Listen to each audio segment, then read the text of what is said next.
Hi everyone, quick producer's note.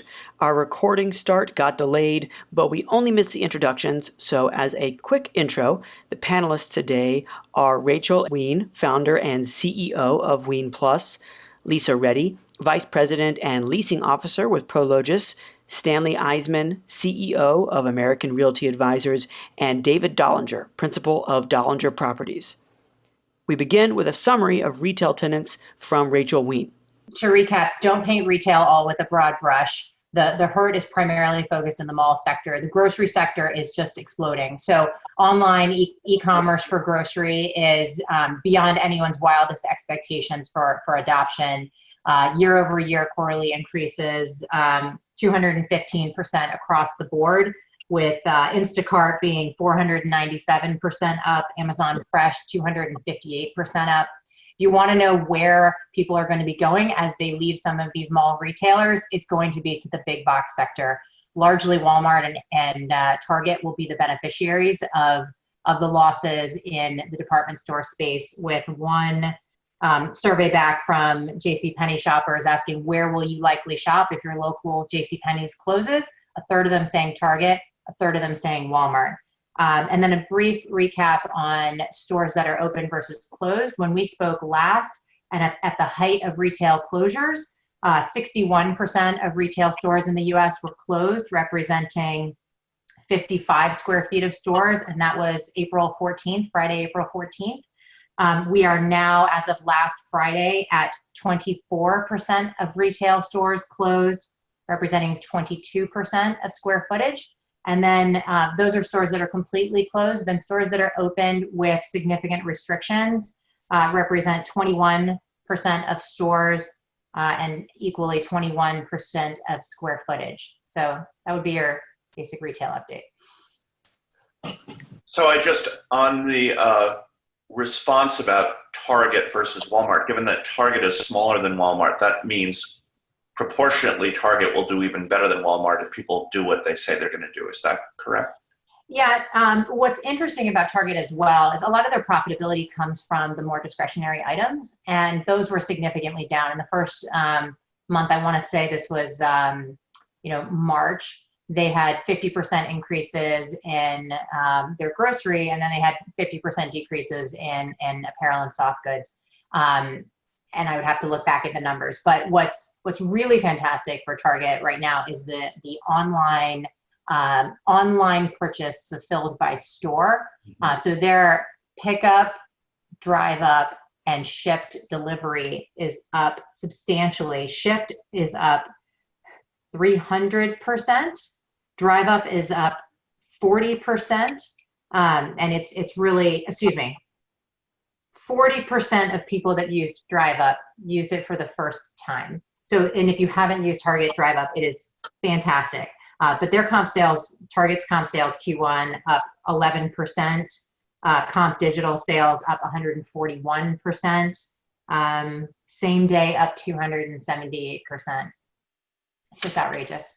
And so there's this sort of natural experiment going on is places opening at different times. Are you seeing that translate into retail sales? So Florida opening earlier, are you seeing a substantial pickup? And what I mean by that is brick and mortar sales relative to the places that are closed. So, it's a bit of a mixed bag, because there's certainly some locations where things are open, and yes, Florida is largely open. There are folks that still don't feel comfortable going to stores. Yeah. I think the last time we spoke, Simon had just announced that they were going to open up 50% of their malls by May 1. What's unclear is how many of the stores within those malls are open, and it is primarily local stores that are open and operating, and the national chains and the higher end chains had been opening on a much slower rate. I will say one encouraging bit of information is that TJ Maxx announced that their weekly this week versus the same week last year was up. Like their sales were up year over year for that 1 week when they had the opening. So there is some pent up demand in the apparel space, which apparel has just been really crushed.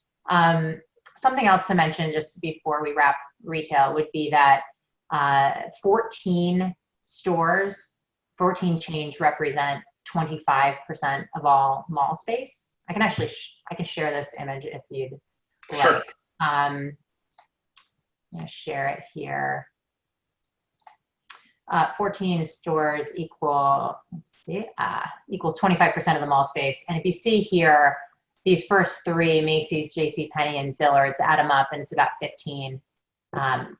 So this is really where the hurt lives in the retail sector right now. So I just want to encourage folks, grocery retail it's fantastic. I mean, there are, certainly we see the publicly traded REITs and their rent recoveries, but even some of the private owners, folks that we work with, are in the 80s, high 80%. You know, the nail salon that wasn't open isn't paying. A Chinese restaurant that isn't open isn't paying, but a lot of the other folks are. And I can just show you a visual here of the numbers that I mentioned. This is the latest update from last Friday, which shows the number of stores that are still closed. Again, that's you know, down from the high of about 60% that was closed a couple months ago. And I can stop sharing. Great, Rachel, thank you very much. Let's move on to industrial. And by the way, we will take questions. Again, please type them into the Q&A box. And I see we have one, but I'm going to hold off until we go through all four of our presenters. I will do my best to get all of the questions out to the panelists before we wrap at noon today. So Lisa, tell us about industrial. Yeah, thanks for having me today. Nice to see everybody. In terms of industrial, you know, April, when everything came to a head, we had an influx of rent relief requests. You know, our total requests were about 4.3% of our gross annual rent, but we ended up, you know, dividing the requests into, you know, subcategories. Really, we focus on the customer who needed it the most, you know, the small mom and pop, not just the opportunistic ask. And this month, actually, we've seen a real shift in slowdown of those requests. So globally, 95% of our customers are open, at least partially operating. So it seems like it's been a real improvement from one month to the next. In terms of the industrial sector, we're also seeing a real shift in what our customers are looking for. There's been a real need for immediate inventory because of the buildup of, you know, of consumer goods and inventory that has been in the supply chain. So we've seen a need for racked warehouses, for cold storage, because the grocery, food, and beverage, you know, they have been kind of, you know, lagging in terms of their e-com buildup, but now with the demand of stay at home, there's been a real ramp up for them to find space immediately, and they're working to improve the logistics supply chain, and it's been interesting to see. We've also seen an uptick in construction and home improvement goods, so people staying at home, wanting to better their house, etc. So the industries that we've seen that have been hurting obviously have been the auto, the, you know, retailers who only have the supply chain focused on retail. We think that diversification of the supply chain is really what's going to carry these industrial users to the next level when we start the recovery phase. So we just anticipate that the customers who have the diversified supply chain and are focusing on the evolution of e-com are going to be the ones who come out the strongest. Let me follow up on your comments on the supply chain. And David, I'll just warn you, I'll ask you this question too when we come around to you. But given the deterioration in the relationship with China, is that going to have a big influence on particularly your piece of the supply chain? And are you thinking about how that's going to change your piece, and what strategies are you using in order to deal with that? Or do you think it's just not going to be that big a deal? I think already industrial transportation providers, industrial manufacturers, I think, you know, since the end of 2019, when all of this was, you know, starting to come to a head, I think they've already been looking at diversifying where their products are sourced, where they're doing manufacturing. So I think it's just going to add an element to the industrial sector that's kind of already been in the works. I don't anticipate it having a huge, throwing a wrench in the chain. Okay, so you don't see, I guess I'm thinking particularly this week with China cracking down on Hong Kong, the Secretary of State talking about new sanctions, that relationship is going to deteriorate further. And it seems to me for example, we know that stuff is moving to India and China, but a wholesale move of all the stuff the Chinese has been doing it would be difficult to make that pivot overnight. But it sounds like from what you're seeing, it was because it was heading in that direction. It's really not affecting your business very much at this point. Right. I mean, we've actually seen, it's interesting, we've seen an increased demand this month in, like I mentioned, the need for immediate warehouse space, because our customers already have a buildup of this inventory. And many of the customers that I talked to over the past 30 to 45 days, the ones who have been able to weather the storm have already had the diversified supply chain. So it seems like they've already had it in the back of their mind that, product can't just come from one place. So they've started to do that over time. Okay, great. Well, okay. Again, I'll remind you, if you have questions for the panel, please type them into the Q&A box. David, what are you seeing out there? Well, we specialize mostly in R&D buildings in Silicon Valley, a lot of multi-tenant, as well as retail in Southern California and Northern California. And in the R&D sector, it's been fine. I think all the tenants have been doing well. I do have a couple manufacturing tenants, not a lot. They're already starting to come back from China, like you were saying, to the U.S. for manufacturing. So I think that trend that's been going on for the last few years will continue. But all the R&D tenants it seems to be pretty steady, pretty good. We've done a few deals with some big Fortune 100 companies. The smaller tenants are all kind of on hold at the moment. On retail, we have collected rents from all the big box guys. We gave 3-day notices to a lot of them, and we still were able to collect the rents after we gave the notices. The restaurant space is tough, and we have to continue working with all those small tenants.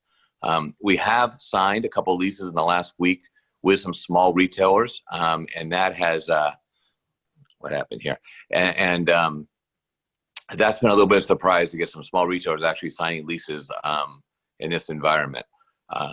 But generally, rent collections were way up in May.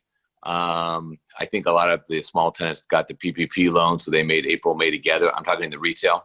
R&D was already close to 100%. The retail was lagging, but May was really good. So we'll see what happens now in June as everyone's opening, whether they can all make their rent payments and such. But it seems in my portfolio that the hurt seems to be concentrated in the small QSRs and restaurants.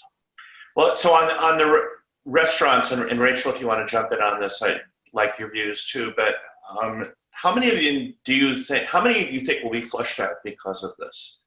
And how many will survive? Do you have a sense of that?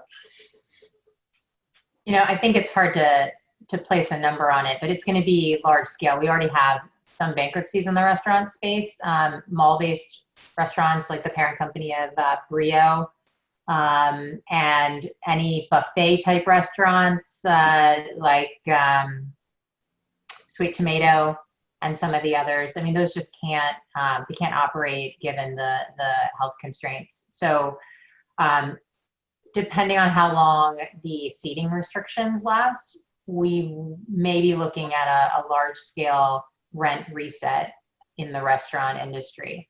The hurt is felt increasingly along the price spectrum. So the QSR, Chipotle is going to be fine, but fine dining is going to be much harder for them to get back online. So I would echo what David said. Do you have any sense of more of them are doing the drive-up business? How much revenue does that replace, and can that be used as a supplement to their spreading people out inside the dining room?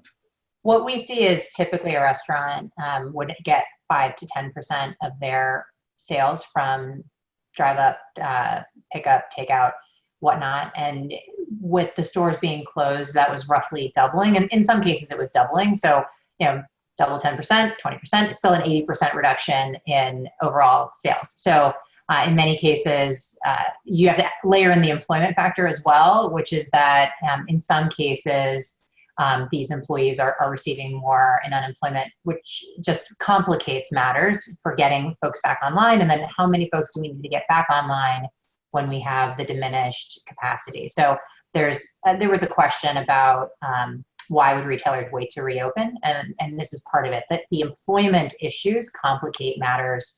And what are the best practices? How are we going to keep our team safe? How are we going to keep our customers safe? And that book has not been written yet.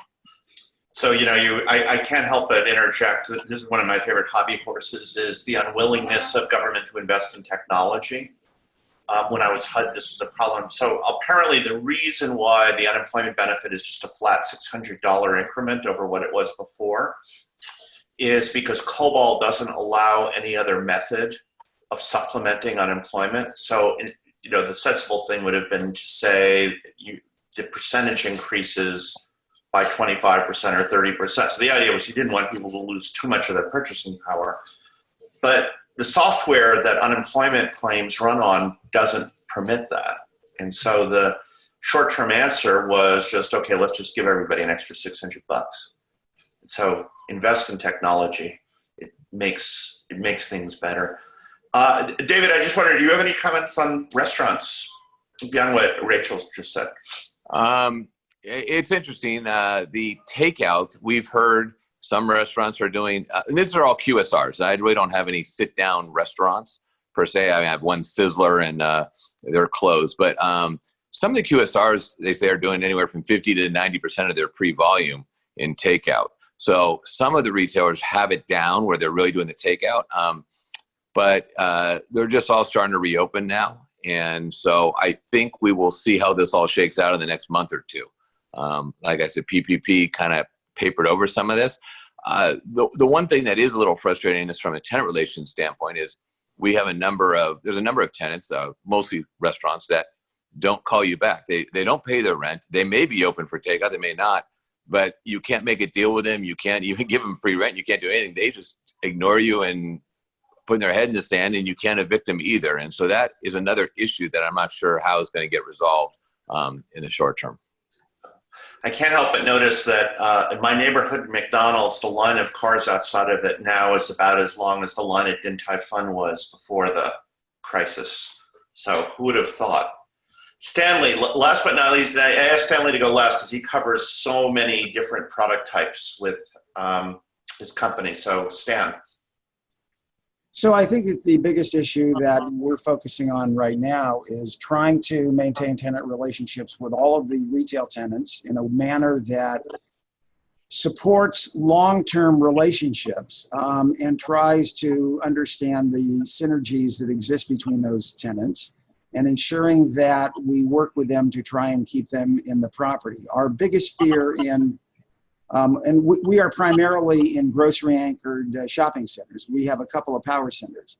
But in the grocery anchor, we want to make sure that the shop tenants that are there are capable of serving the local needs and that we're doing the right thing to keep them in place with the expectation that rent will ultimately come into play and that they will be able to survive. On the power center side, obviously it's a totally different story, and there's a different calculus that has to be played there. But the biggest issue we're focused on in all of our assets is the reentry protocols and what we are going to be doing in reentry and how we're going to get people to be comfortable. And that's really the key issue, is getting people to be comfortable, to be able to come back into the workplace, to be able to shop at the ground floor retail in our office buildings, to go back to the shopping centers, to go into our gyms at our multifamily properties. Certainly industrials are a totally different conversation because there's less comfort that's needed there. But we're really focused on that. And I think that is taking an immense amount of time. And the benchmarks are constantly changing because nobody really understands what that criteria really should look like. So what we thought about reentry 2 weeks ago is changing on a daily basis as we start to understand what's available, what can we do, how do we do it. I mean, we've gone to the point where in office buildings, do we test people? Can we allow testing to occur in the lobby? Do we test our own employees when they're coming in? Do you use thermometers? Do you use scanners? What is the appropriate protocol to give people comfort that they can go to work and they're not going to get sick? That is a key issue that we're focusing on. The other two issues that I think are critically important to all of us is to really look at the impacts, the longer term impacts of what this is going to do to cities, states, and counties with regard to their budgets, and what that impact is going to be on valuations, because we're very concerned about property tax increases in all major cities, in all major states, as well as income tax increases around the country. So areas that historically have been what we would call safe zones, the Nashvilles, the Charlottes, the Raleighs, the Dallases, the Houstons, the Austins. Nashville's mayor just announced that they're looking to increase their property taxes by 32%.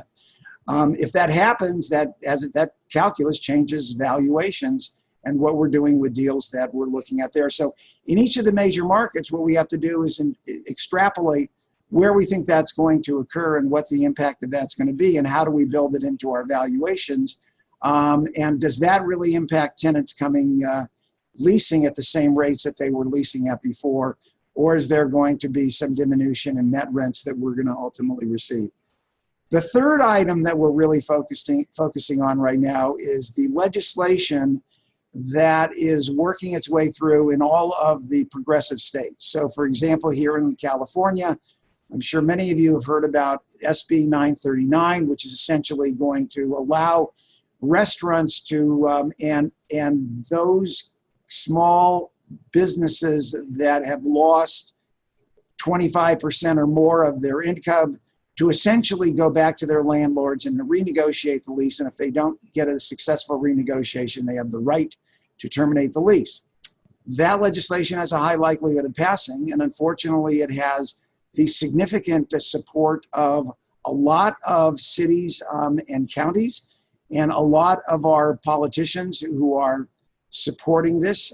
Obviously, there's a reason why they believe that, but the net impact in California is going to be rather significant, because it may impact. We haven't talked to lenders yet about this, but we think that when lenders really start to realize what this looks like, and if it gains legs in other areas, does that restrict the number of loans that are going to be coming in, or is there going to be greater recourse that is going to be required, or is there going to be more reserves that are going to be built into the lending platform? So all of these things are evolving. I can go back to the one area where we were stressed previously was in retail. Interestingly enough, the retail tenants are now picking up on their rent. All the majors have paid.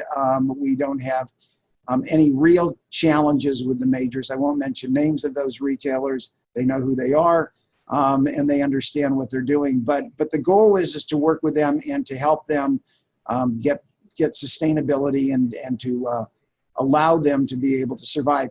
And recognizing, of course, that as Rachel indicated, and I think it's an important one, is that all this did is exacerbate what has already been happening for a number of years. And the real question is can the retailers, those who are going to make it, can they create a viable value creation strategy that is going to attract the interest of the consumer?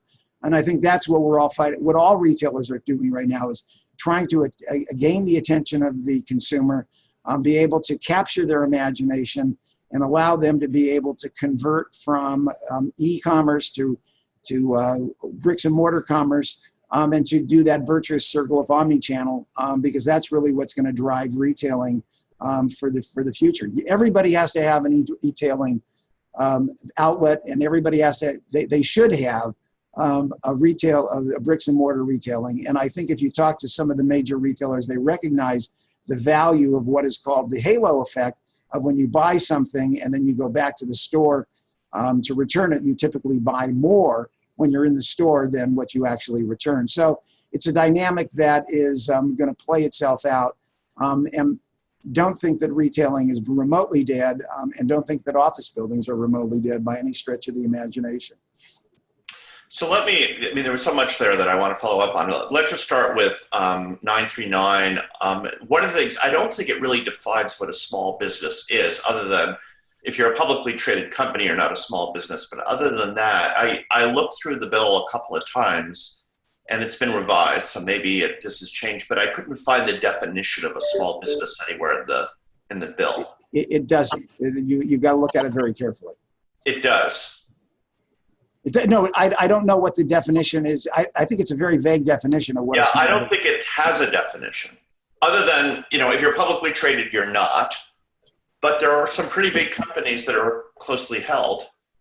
And so that to me is one of the, there are a number of issues with it, but that in particular, to leave open something like that opens up the possibility of even more mischief than it might have created otherwise. Well, all I can suggest is to all of our listeners is write to your appropriate city official and state official and tell them that you don't support this. It is going to have a big problem for all of us. So I want to follow up on two things you said. So what recommendations would you, I'm thinking about Texas.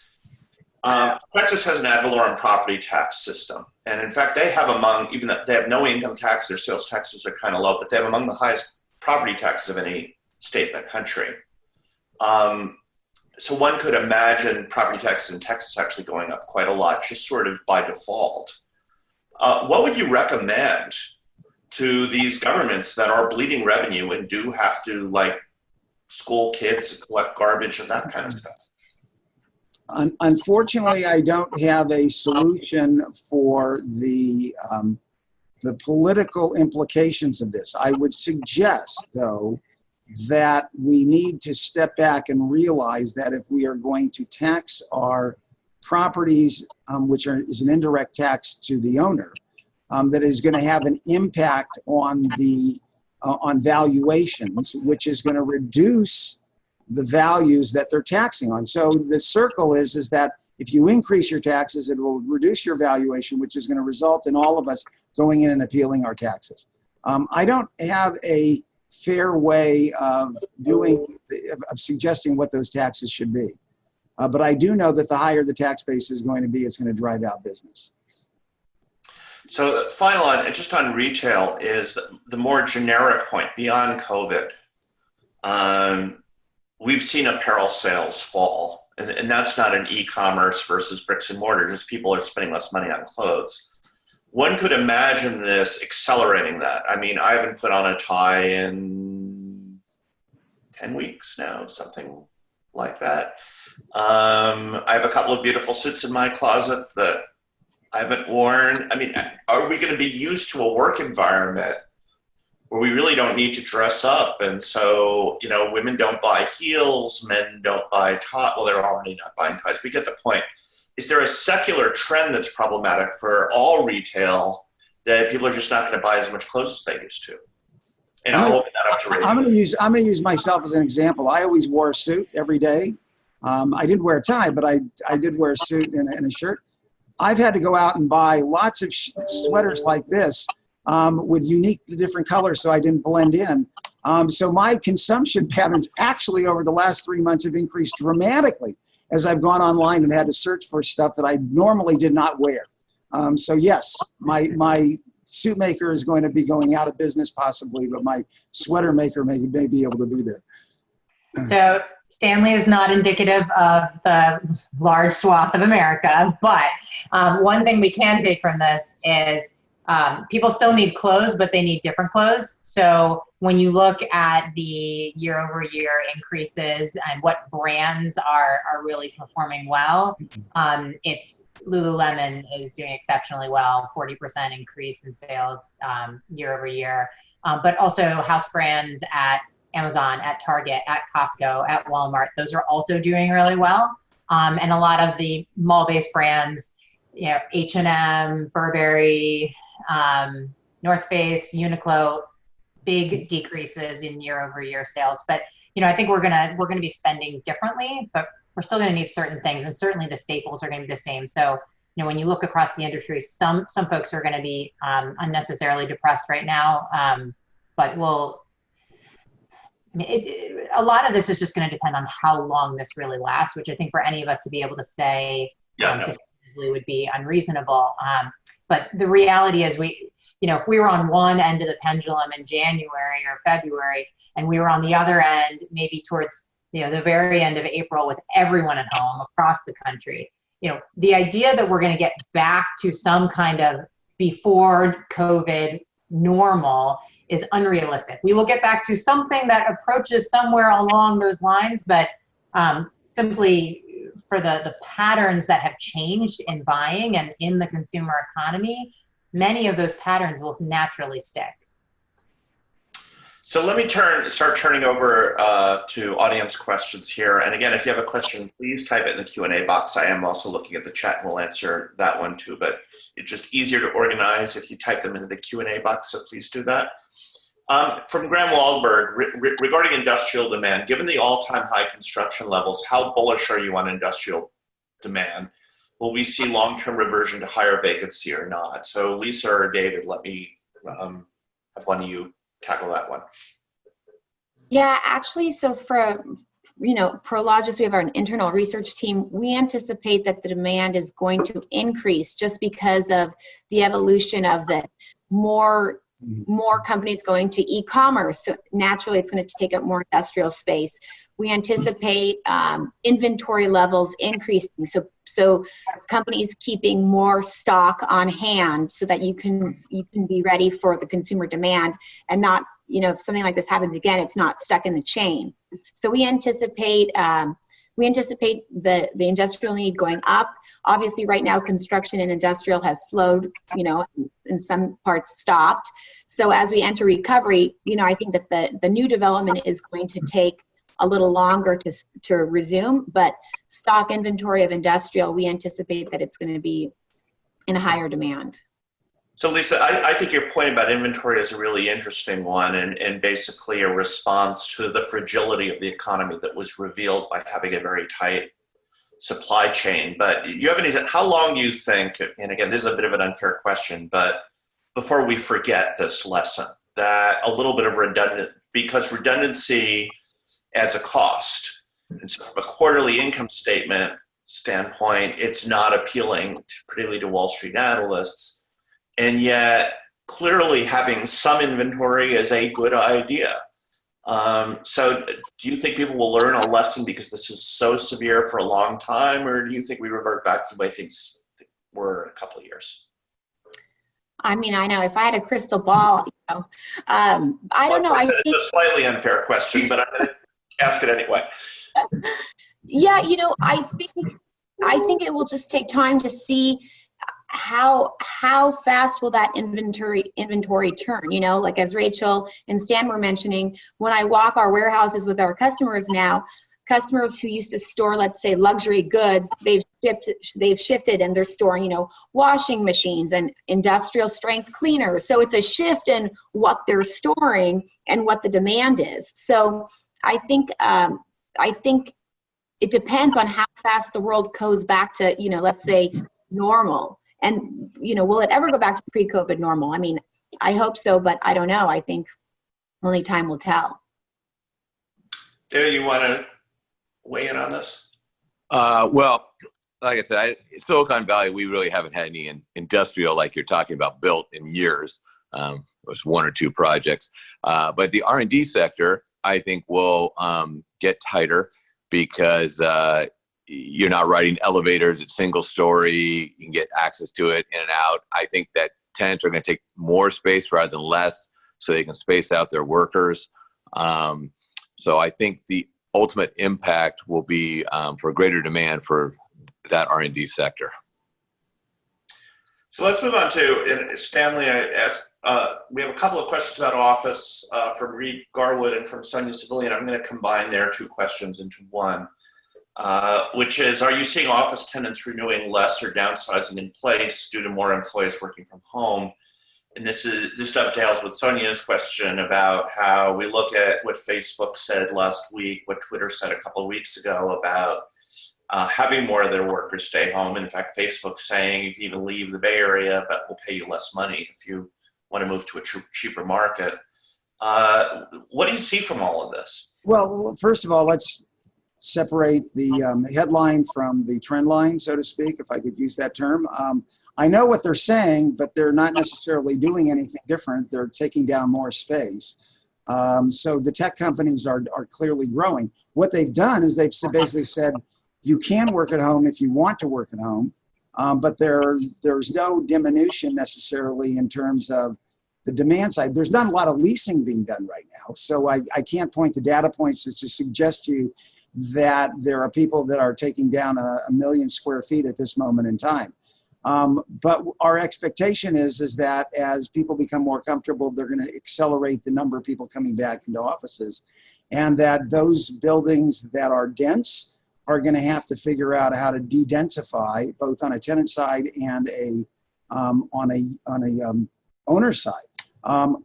Being very practical, though, I think we have a lot of time as we work through what this is going to look like. Right now, I was on a call in New York with the other owners of the major New York office buildings, and the commentary is that they don't expect more than 20% of their employees to come back to work for the foreseeable future. And I think that really is going to be a function of just people trusting whether they're going to be able to be safe in the buildings and whether there's appropriate security and safety in place to be able to make them feel that comfort level. So it's an evolving process that I don't necessarily know is going to be the death knell of the office industry by any stretch of the imagination. So do you know, has anyone done work yet to sort of spec out how much more space you need per employee than is currently being used in order to maintain social distancing? Yeah, I think the number I saw the other day is if you go, you're going to go from 150 to 300. It's going to be literally doubling the amount of space you would need if you go from 150 square feet per person to 300 square feet per person. I think it's actually a little bigger than that when you go to the 6 feet spacing. Okay, and so if you're doubling the amount of space you need per employee in order to keep social distancing, and the number of employees working in the office drops 20%, that's still a big increase in the demand for office space, if I'm doing math properly. It would be a 60% increase in demand, right? No, if you only have 20%, people showing up, you would probably be able to cover. Okay. You'd be able to cover all that. Okay, all right. Oh, so I misunderstood you. So you said only 20% are showing up, not 20%. Yeah, the anticipation is I'm sorry. Okay, all right. So that means you'd be at about 40% of previous occupancy. So, by the way, I do want to go back to the question you asked Lisa about supply chain. sure. I think it's really important. The notion that the expectation is there's going to be brought onshoring in a much more significant way, the ability to be able to manufacture certain products. But the challenge is going to be is the cost structure overseas is significantly lower than it is here. So it is going to create a challenge because the consumer may not necessarily be capable of paying that increased price in order to get that supply chain consistent with what they want. No, I think I think the idea of onshoring, particularly things like textiles, is highly unlikely. I mean, there's a long history of textiles going to the place with cheap labor. It started in New England 200 years ago, and then it moved to the South. And then it moved to Japan, and then it moved to Taiwan, and then it moved to China, and now it's that China would blow out Bangladesh and Vietnam. But what happened is because China started getting expensive, the stuff was all moving to Bangladesh and Vietnam Anyway, I don't know where you go from Bangladesh because that's really low cost. Perhaps, I don't know, Gabon. And so the idea of onshoring low-skilled manufacturing just doesn't seem plausible to me. But how quickly you can move over to even India from China is also, that's not something that can be done quickly. So like making iPhones in India, is that something that could be done overnight? And, short run, you might have some of that come back here and it's just more expensive to buy an iPhone. So, Sonia's question about office usage, I mean, one of the questions that we're all looking at, who are owners of companies who have working staff at home, is the effectiveness of that staff, and is it really productive? And I think that we're finding that it is highly productive, with a lot less noise and a lot less drama of people being in the office. And what that may do is there's going to be a certain constituency that we're going to have to address over time that's going to result in more people working from home and coming into the office less frequently. Because let's think about it from an employee standpoint. If I'm sitting down and I'm looking at an hour and a half commute or an hour commute each way, and I'm looking at having to spend money to park, and I'm having to look at money to buy a suit or buy clothes and to go out to lunch, the amount of savings that is available there by just working at home is pretty significant. And it's something that I think is going to create greater pressure in the working environment.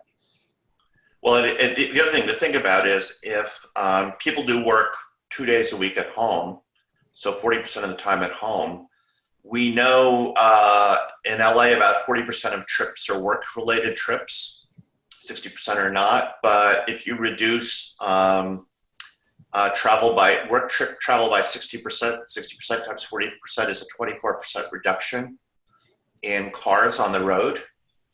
Presumably people are not going to be out going to the movies during the day if they're supposed to be working, and there's going to be ways we figure that out. And so this could actually have an enormous impact on the capacity of our infrastructure. This is my looking at the bright side part, and how we use that infrastructure. And I'm very curious to see how that's going to move forward. Can I ask a question of Rachel? Because it's something I've been intrigued by. We all look at apparel, and we look at apparel in the e-commerce space, and we look at free shipping, free returns. Mm-hmm. What is the percentage of returns that come back on apparel, and what is the profitability of those soft good stores when they've got a big online presence and they're doing a lot of e-commerce work? So that's a loaded question, and I can answer some of that. At least the latest data that I've seen has approximately 50% of apparel sales being returned. And I think the question about profitability. That's 50? 50. Okay. 50. And I can say that I surely contribute to that. I feel like I have been personally propping up the apparel business for the last 2 months. But I think we have to separate out multiple different pieces of the e-commerce sector and look at profitability individually. So it depends if it's fulfilled by a distribution center versus if it's fulfilled by a store. It depends on how many stores are needed or how many locations are needed to fulfill a certain order. And that gets to be a little bit more complicated. It appears as though grocery will actually be easier to get right than apparel as we move into further grocery e-commerce. And that's in part because if you have something that isn't in stock, you can generally find a replacement. It's not like if you don't have a red sweater, you're just not going to get a red sweater. So that's beneficial. However, most of the grocery e-commerce that's being fulfilled right now is not very profitable at all, very unprofitable. So we could talk a little bit more about grocery e-commerce if that's of interest. It is of interest, but we have a bunch of questions that I want to get to. Some of these I think are really worth talking about. One is, from Matthew Moore, Beacon Economics published data showing that up to half the decline in retail consumer spending in Q1 was in the healthcare sector. Retail and office landlords have been courting healthcare-related tenants due to their insulation from online competition or work from home. What is the outlook for the shopping center dentist or office building physical therapist?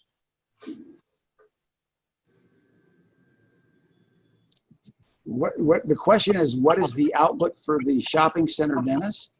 Yeah, there was this view that the way we were going to save shopping centers. Services, yes. All of our grocery anchored shopping centers were morphing more and more towards, and I'm sure Rachel will validate this, is that we're moving more to services in the shop space.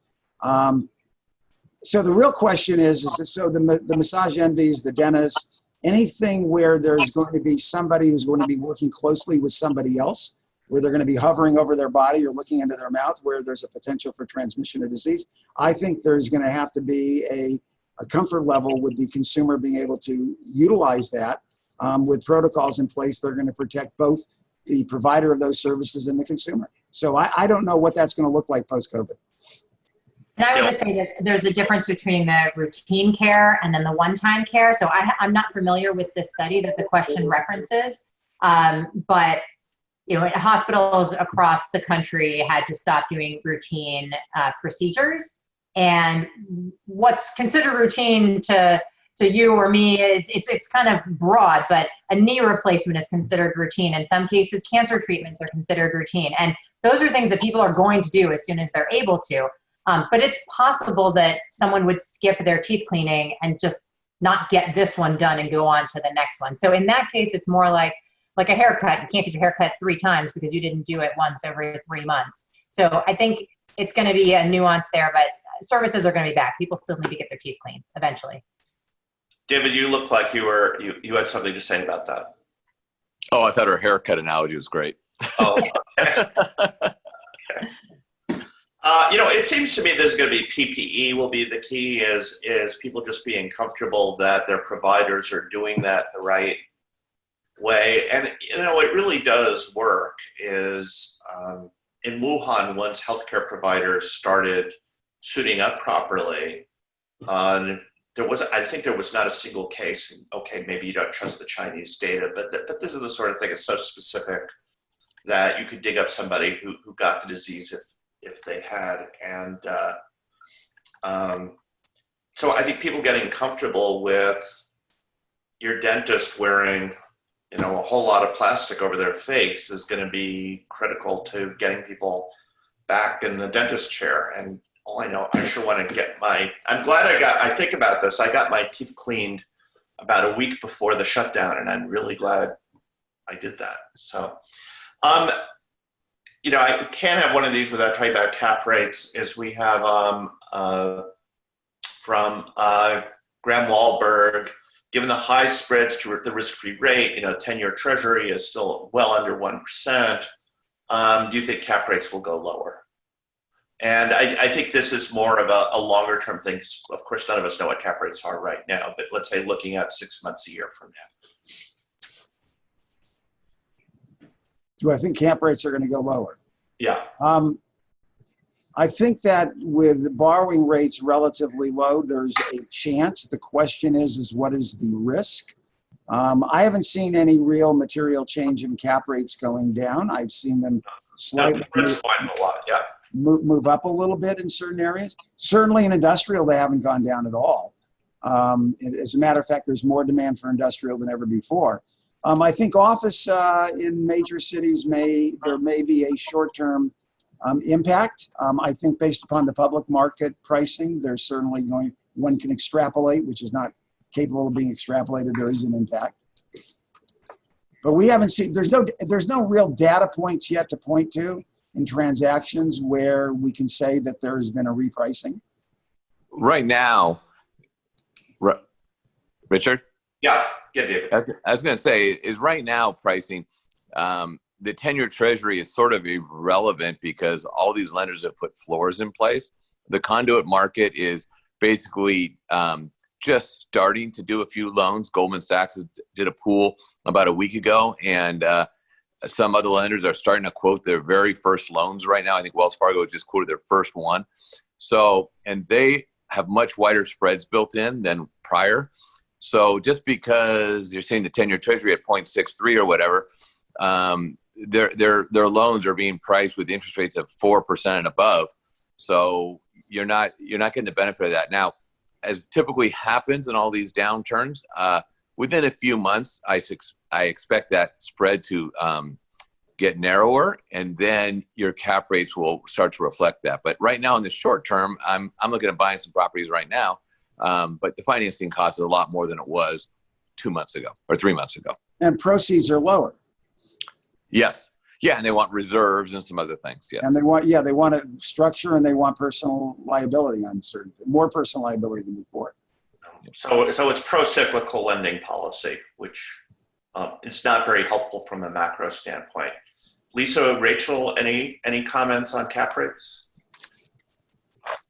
I haven't seen a whole lot that's really transacted to be able to give an indication of trends. Anecdotally, things that I was hearing at the beginning, certainly in the essential retail side was, well, why would I sell now for anything worse than what I could have gotten a few months ago? I'll just ride it out. And then all of a sudden the mood changed and it was almost, well, everyone wants essential retail now. And how could I dilute some of my less well-performing retail with some more essential? So it's all around the board. I mean, I think most professional owners are going to sit it out and see what happens. I don't see a whole lot of distress immediately.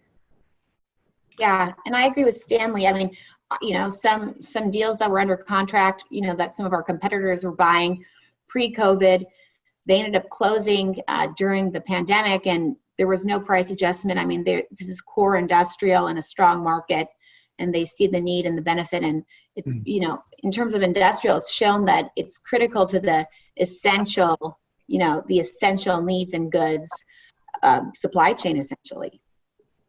A question occurs to me, and I don't know if anybody has an answer to this, but usually when in tough times like this, you see distressed debt as a great opportunity for investment, basically a way to acquire really good real estate at a lower cost.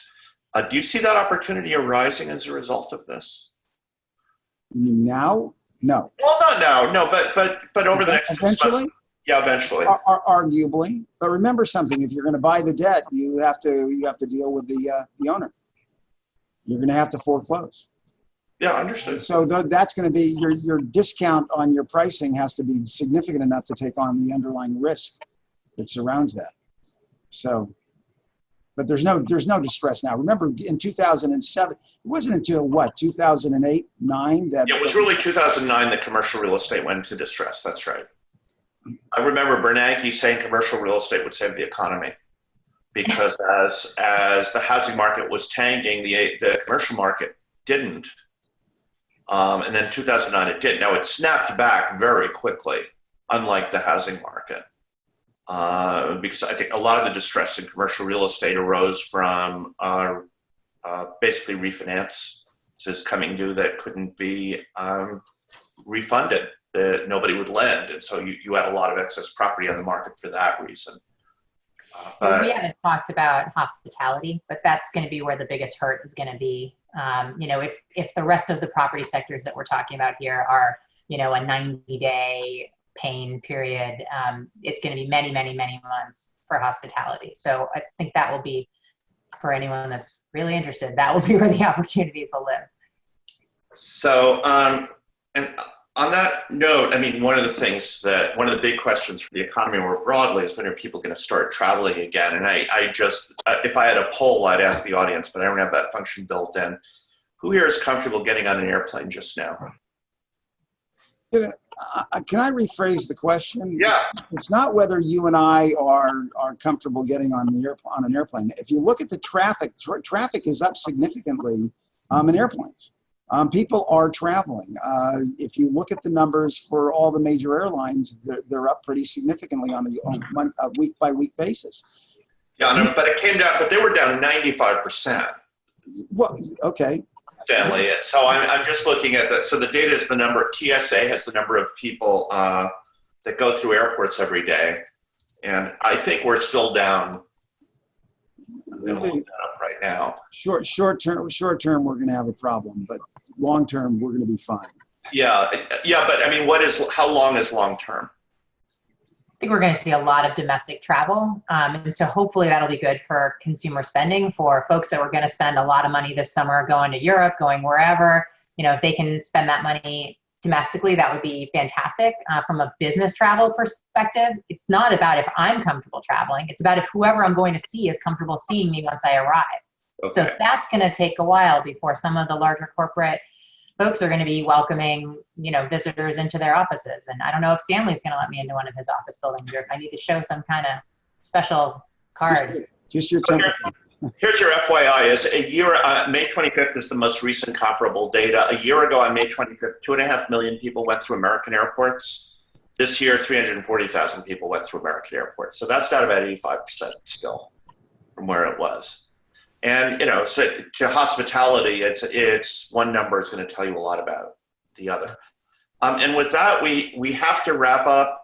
The hour went very quickly. Let me thank our panelists again very, very much. Lisa Reddy, Rachel Elias Wein, David Dollinger, and Stanley Iezman. Thank you all for your thoughts.